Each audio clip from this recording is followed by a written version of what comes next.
Our guest is a designer of studios, an acoustic designer, a monitoring expert, and he literally is one of the best. He's done a ton of our panels. We've got to know him well. His rooms sound incredibly good. He came to your studio and really fawned over your... I use his desk. Oh, that's right. We use his desk. Argosy Carl Tatz model. Right, and that's his name. He is a great friend of ours. You're going to learn a lot, a super talented guy. Yeah. Please enjoy our conversation with Carl Tatz. Hi, bro. Carl, I'm going to blow you a kiss because I can't reach that far. You don't want him to kiss you. That's fine. That's great. Really fine. That's why we do that. I'll tell you guys why. He could be the most important man in the audio profession. Yeah. Without the ability to hear accurate information coming out of your speakers, you can't do anything else.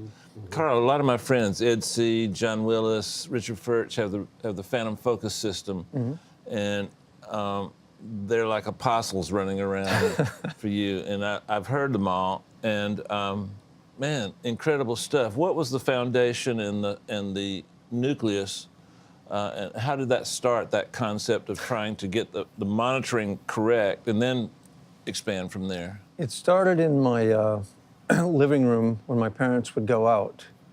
And my father had a component stereo. Back then, that was a big deal. Big deal. So we took... You were fancy. Yeah, we were fancy, so we put one speaker. It was a Scott speakers, if you remember those, out of Massachusetts. We put one up on the piano, and then we took the piano bench and put it upright and put that one on there. So we had this thing going on. Yeah. We get stoned and listen to Led Zeppelin and Nas. That's how it started. No joke. Yeah. That's phenomenal. No. Or what was the other one? The Simon and Garfunkel Bookends album. So And from there, a career started. pretty much, yeah. So I've always been. That's what gets me out of bed in the morning is monitoring. You know? But you were an engineer at some point too, right? An Oh audio yeah, engineer. yeah. I mean, much later, after I moved to Nashville, I moved to Nashville as a singer-songwriter type guy, and just gradually figured out, well, that wasn't going to happen. So I started. I had a home studio in a guest house that I had, and the idea was I was going to do my own demos, and then people started paying me to do their demos. You went, ding. Yeah, right, exactly. It was ding. And then, because I was a maitre d' at a 4-star restaurant at the time, and you know, I was able to say, well, I can make money doing this. I don't have to wait tables anymore, you know. So, so I started pretty much, you know, had the studio in my guest house, and it was getting too busy. I was in a high-end part of Nashville that my neighbors were saying, or my landlords who were in the main house wanted to know what was going on, you know. So I got really lucky. I found another house and brought in Larry Lee, who was the drummer for Ozark Mountain Daredevils at the time. And a lot of stuff came back to a Julian's restaurant, which was the first 4-star restaurant in Nashville. That's what I was the maitre d', but people like Norbert Putnam and Dan Fogelberg and Jimmy Buffett and Wow, you know, Dan just Fogelberg. all major guys would come in, and I just became friendly with them all.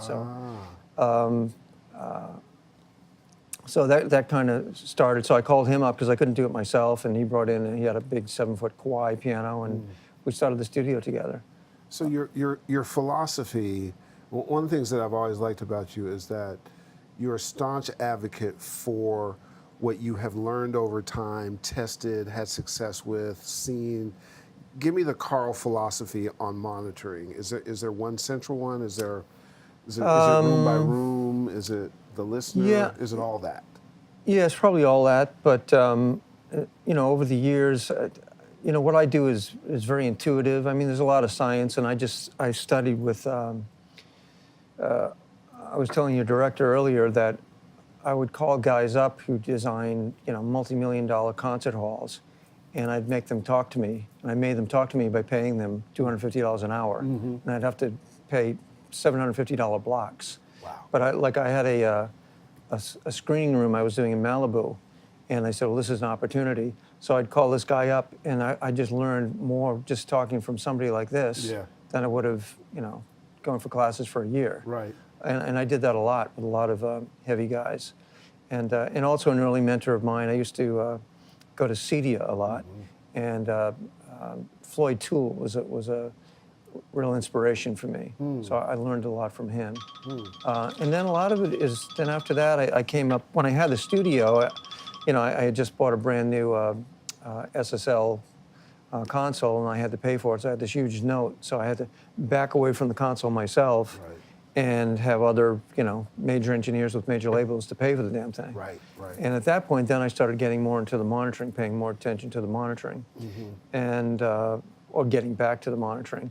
And it just kind of developed from there. It started analog, and I had somebody come in and tune it, and I didn't like it, and I had them come back again. Then I kind of told them, how I want it tuned, and I realized, well, I can do this. I just need to learn the skills of software, analyzing software, and that kind of thing. Right. So I started that way slowly, and started doing some projects. I did a couple for free, and then did analog EQ for a while, and then gradually got into the digital thing. And it just, I like to think it gets better, like maybe every year or every 18 months. I learn something new.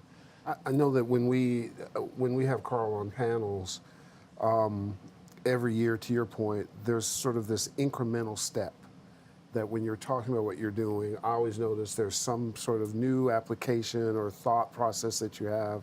And one of the things that some of your clients that we've talked to, what they like about you is that you then come back to the room that you've put in, or you bring them up to speed about that kind of change and make them aware of things, right? Because it evolves. Right, yeah, I would like everybody to have me come in every 3 months and do a tweak, but Wow. it usually doesn't. I've got some clients who do that. Because your drivers will change. And what happens, it happens so slowly, you get used to it, and you still do good work, but when I come in and bring it back or maybe up to something else I've learned, their jaw drops because they feel like they've Wow. got the PhantomFocus system all over again. Wow. So it's real exciting. Interestingly, this picture, when I go back in a couple of days, this was owned by Monty Powell. This was the second studio I did for him. Wow. We cannibalized some of this and took it out to Utah and did a third room for him, and these are all on the website. But it's in a condominium, and it just sat idle. Somebody bought the house, and nobody did anything with it, and now they sold it, and now some Belmont student just got it, and we're bringing it back to its former glory. Actually, more. So it's got the new, it's got the Carl Tatz signature series. Or Carl Tatz edition Dual 15 Argosy that Dave just picked up. We're putting that in there I love mine. Thank you. Instead of that, and then the new PhantomFocus monitors that we're real excited about. So Very cool. a minute ago, when you agreed with me that the room was more important than the speakers, Yeah, no. We were gonna arm wrestle about that. They're both important, I'm the but referee. are they? I'm a neophyte when it comes to that sort of thing, so I'm just teasing you. But obviously, You can can't quit have, any time, though, obviously, can't you? obviously, you can't have one without the other. But explain the importance of the two together, because I always have thought you treat the room, then you get your monitoring environment, whatever it takes, as good as possible, and usually that requires okay, moving I'll give things. you asked me that earlier, I'll give you my general philosophy about a control room. Yeah. Number one, symmetry. If I'm designing, I'll go into other places that don't have symmetry, and the miracle of the PhantomFocus system can correct for that. By symmetry, you mean a rectangle or parallel walls? A rectangle is the ideal because you can calculate the modes better. But if it's splayed walls, you can do that too. It's just that you want whatever's happening on the left side of the room to happen on the right side of the room. Exactly. Symmetry in that way, at least as far where the listener is. Yeah. After that, but Carl, the can I front stop part. you real quick?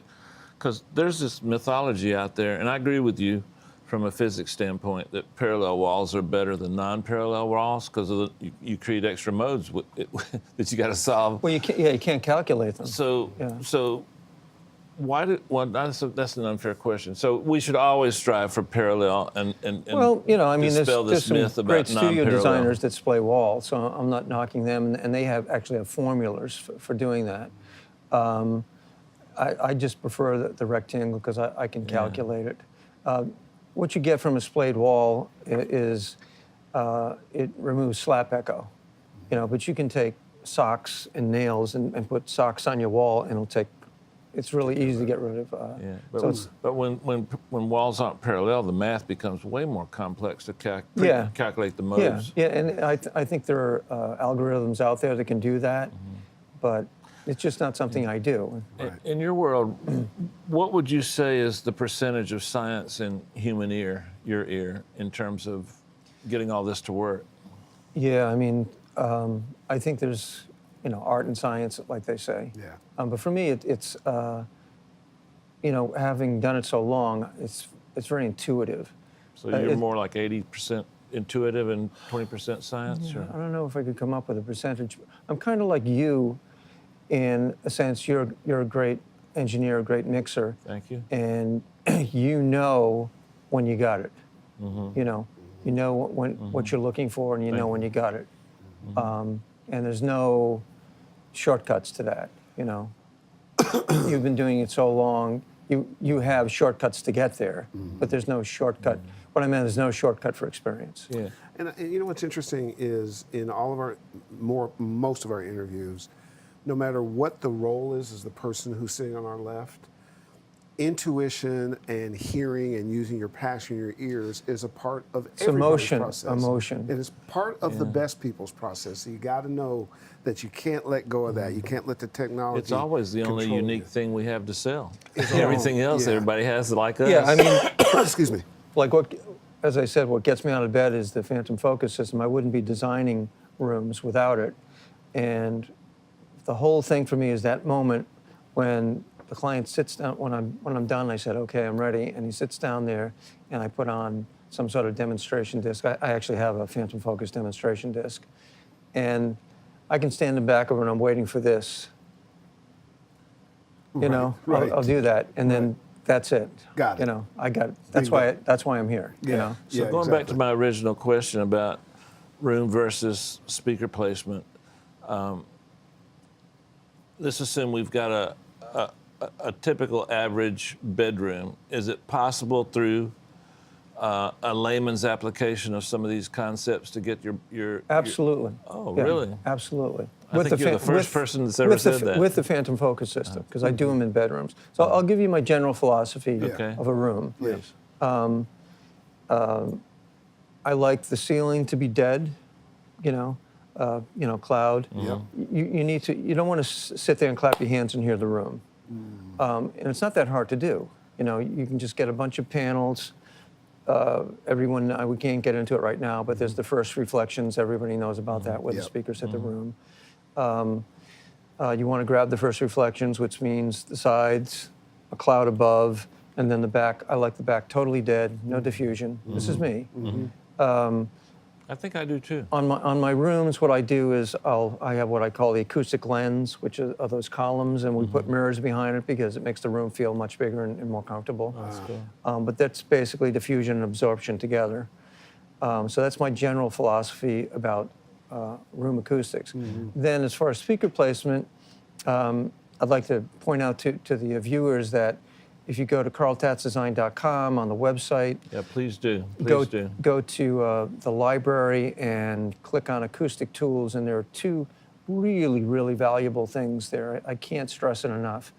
One is there's an axle mode calculator that's the dumbest one around, and it's so visual and it's great. And then the other one is something I came up with called a null positioning ensemble, and it shows you exactly how to set up your monitors.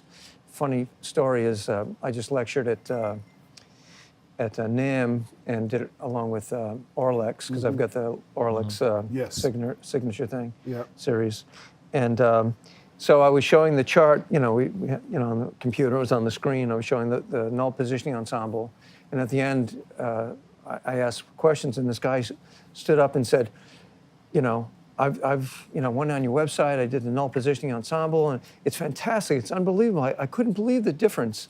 And I've got your stands, and I'm gonna get your console, and it was like he was a plant. Just like I paid this guy $500 to come in the audience. Right. So it was great, but the null position, go home and do this. Yeah, it's vital. And I think one of the points that Carl makes that we keep seeing, particularly when we go to a NAMM or when we go do anything, the passion of people when you've helped them and they break through, they become these advocates because literally you solved a problem for them that helps their creativity. It's why it's so important that you take that journey and you search, you're going to hit a point where your creativity is enhanced, which means it can enhance your career, whatever you're doing. It brings the amateur and the seasoned pro up a level. Exactly, But absolutely. it's like my favorite line is from your one of your mentors, Ed C.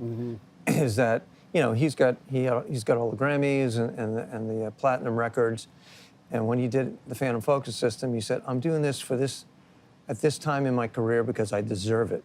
Yeah. It's not like he needs it. Obviously, he's had success. Yeah. It's just that when you have it, all of a sudden, it's like, I right, deserve this. right.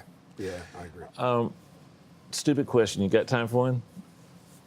One. Well, shoot. Okay, so I go through all. I think I know the answer, but I'm going to ask it anyway. So This is going to be really stupid. We go through all. winding up. We go through all the math, and we get our speakers placed perfect, and we're happy with it.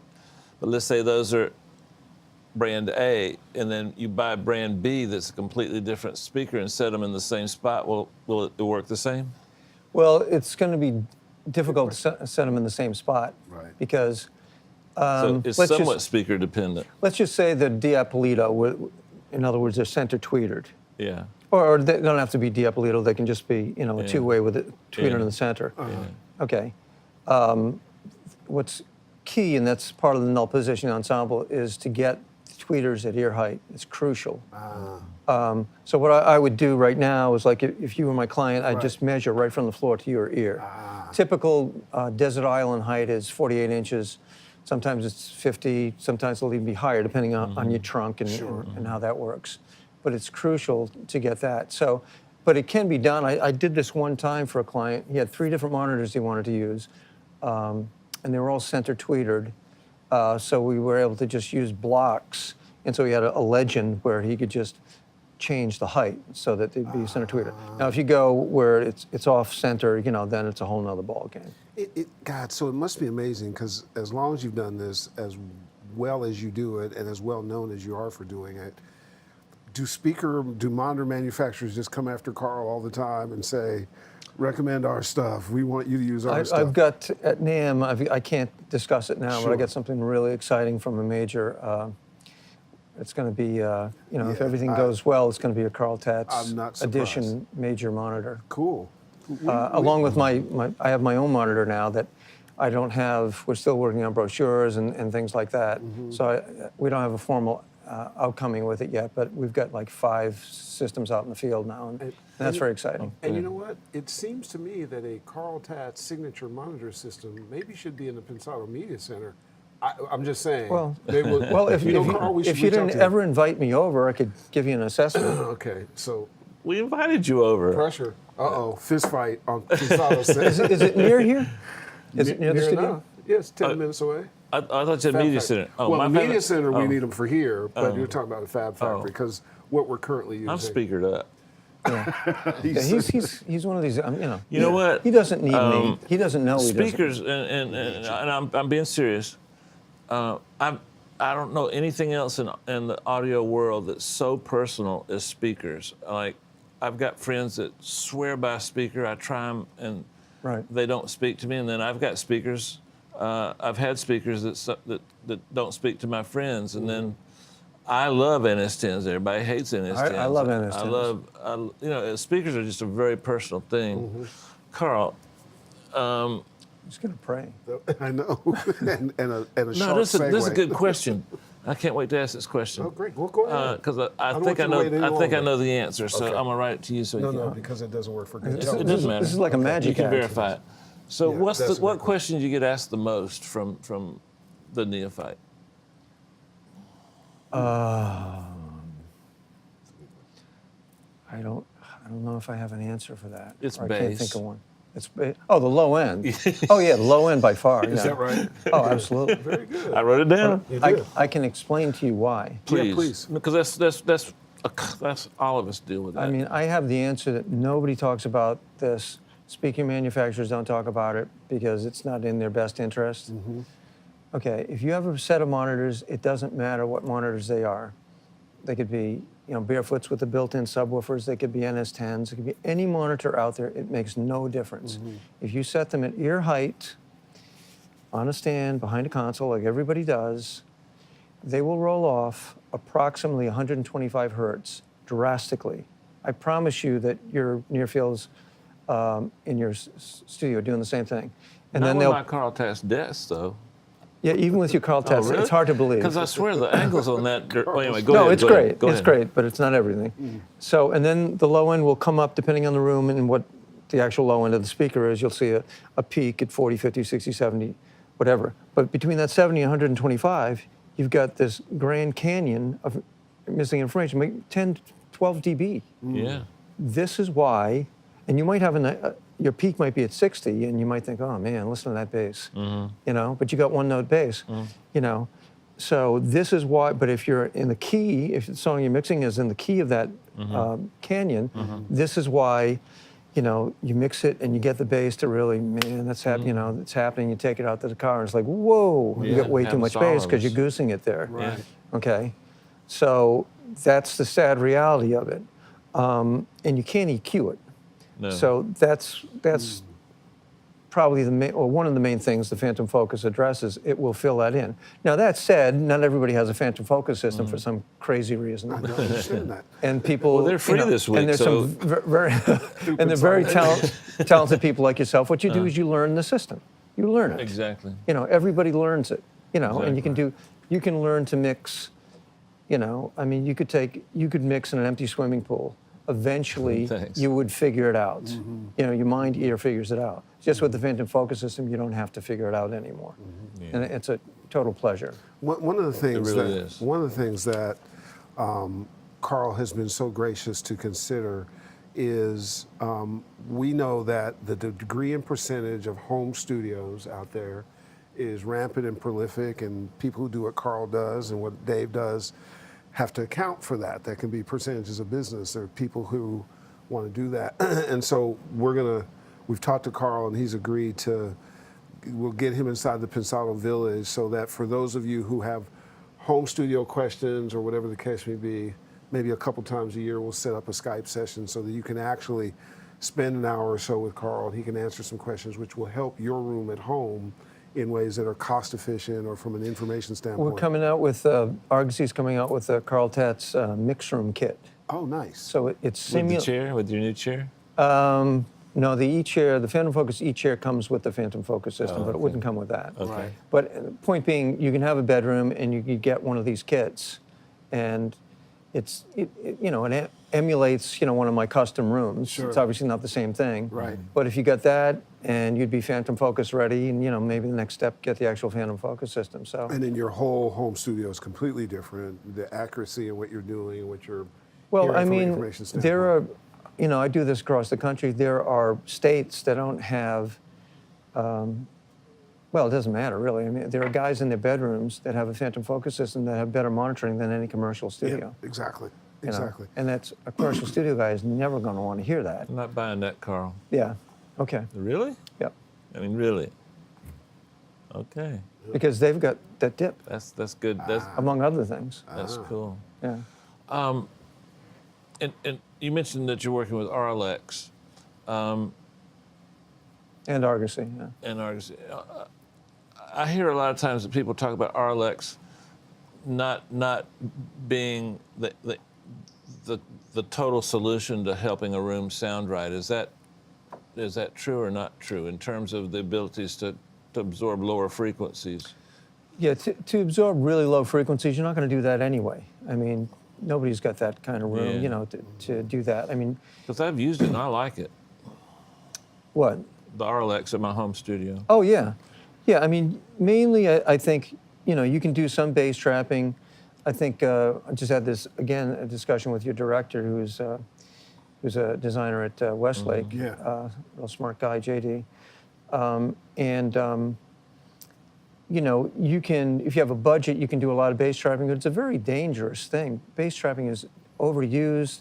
You can take all the energy out of a room. Yeah. On some of the, I don't mean to cut you off, but on some of the really expensive rooms that I've worked in, it feels like the back of my head is being sucked off when it's too much bass trap. It feels Yeah, you can weird. do that, or it's inappropriate diffusion, I think what's key and why, the rooms I do in bedrooms have the same monitoring as I've done some studios that cost $1 million.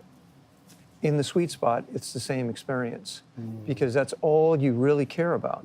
It's the physics of the sweet spot, and it's the only thing you can control. You know, True. I mean, you can make the room so it's not wacky, you know, as you walk around, but you're never going to have. If you've heard people say, "Oh, this room was designed so well," it's like, you know, you can go any place in the room, and it's perfect imaging and you know, accuracy. It's nonsense. There can only be one Sweet spot.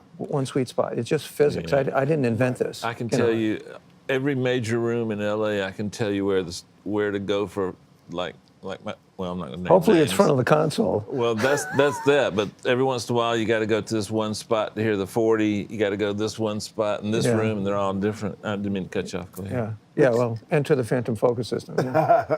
So as you look into the future, one of the things that we see a lot, we see it in a number of spaces, in the mastering space, which is quite controversial, certainly in the software space, artificial intelligence is becoming more and more built in or experimented with or looked at. In what you do, which is it's science and intuition, are there tools that are coming along or that you're seeing that help with this process? Does it still requires the human Well, sort of? it's like I said. I mean, you know, what I'm doing now might look like bloodletting 10 years from now. You know, who knows what's going to happen? You know, Biblical. Leeches. and there's some boxes out there. I'm not going to mention their names, Sure. and they have an application, I think, but not for what I do, and they're used for what I do.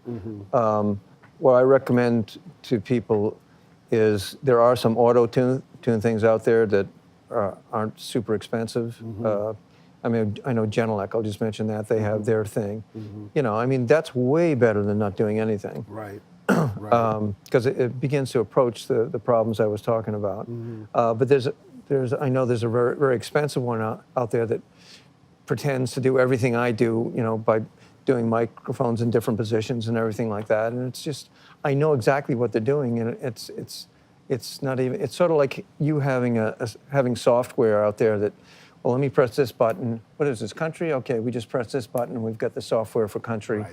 You know, R&B, hip hop. You know, just classical, jazz. You know, you just press a button and that it auto mixes it. You know. Yeah. So what we do, I mean, it's a 2-day process. You know, Yeah. I mean, it's 2-day on site, but before that, there's a lot of preparation where I'll speak to the client and say, you know, we have to have this ready before this has to be this. I mean, it might be, if it's one of my rooms, it's not a problem. But I mean, if I'm doing one in somebody else's room, I have to make sure that all the protocol, all the steps are met before we show up. Yeah. We're not going to get out there and say, well, let's try some absorption over here. You know, we're done. Right. You know, when we come out, because it's pretty intense 2 days. And it would just seem to me, I'll be the novice here because I am, that once somebody deals with the science and what we do for a living, I want somebody's humanness attached to it. Just somebody who sits and... Right, that's why people send it to a mastering guy, or people can mix it at home, but if they know if they want it to be downtown, they send it to Dave. Right, Thanks.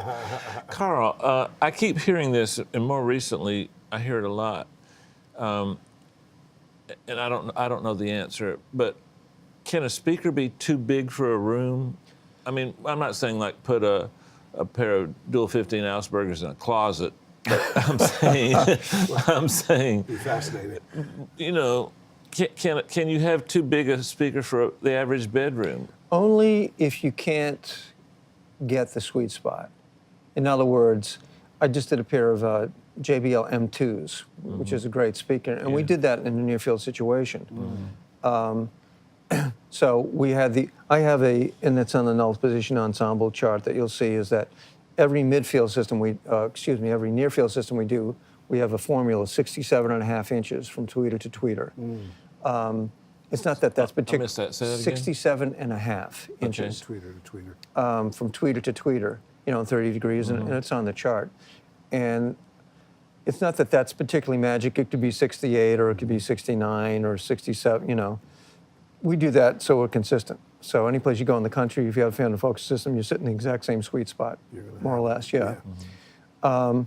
So if the room isn't wide enough, let's just say if you got double 15 Augsburgers, and then the room isn't wide enough to get a good spread, obviously you're not going to do those in a near field Okay, I see situation. where you're going with this. That makes sense.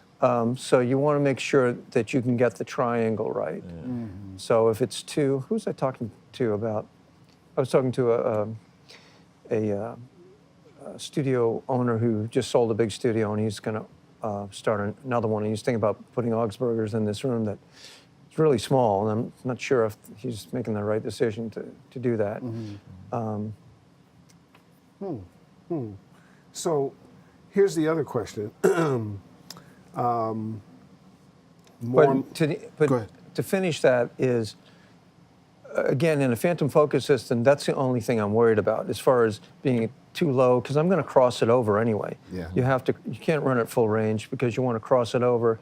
Is an interesting example. We just did that room with the M2s, and he's got 4 JL subs, which are heavy duty subs. He's got 2 in each corner.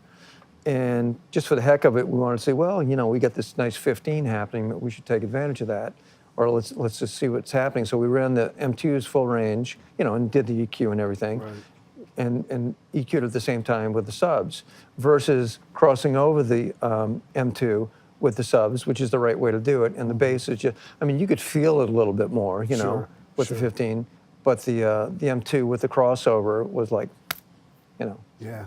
because everything's controlled, It's like dead center. You know what's Gotcha. great, What? particularly for me, is I just get to sit in between artisans each week who really are great at what they do, and I just admire that level of Thanks. craftsmanship. We have an aggressive 2017, a lot of learning. We're going to be on the road. We're going to go international. When your schedule permits, we would love to include you in some of that. Absolutely. I think I'm you there. do. Not only do you do what you do well, you present it in such a way that I think is entertaining and smart and accessible. Well, you guys are unbelievable. Herb, where did you find this guy? This He guy's found me. It's unbelievable. I don't know. I've never met Literally. anyone like him in my life. No, I'm not haven't sure that's a either. good thing, though. Well, I didn't mean one way or the other. I got you. I'm just saying. Unbelievable, just unusual. A mutant. I'm a mutant. Look, I'm a black Canadian. There's not that many of them. Oh, well, that's it. That's what it is. You Canucks. I am a Canuck. Okay. This is exactly why we do this show, because I think that To get lots of compliments. to get lots of compliments, we need love. We have self-esteem. We all need issues. that. Well, we have self-esteem issues. We need that. But we're honored that Yeah. people at this level of craftsmanship come to this desk to share with you what it is. We're going Yeah. to bring that craftsmanship to you in various cities.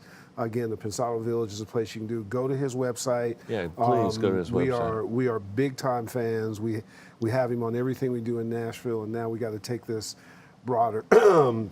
Carl, we love you. It's just that's the way it goes. Same here, guys. Bud, Thanks, mate. always, man. Yeah.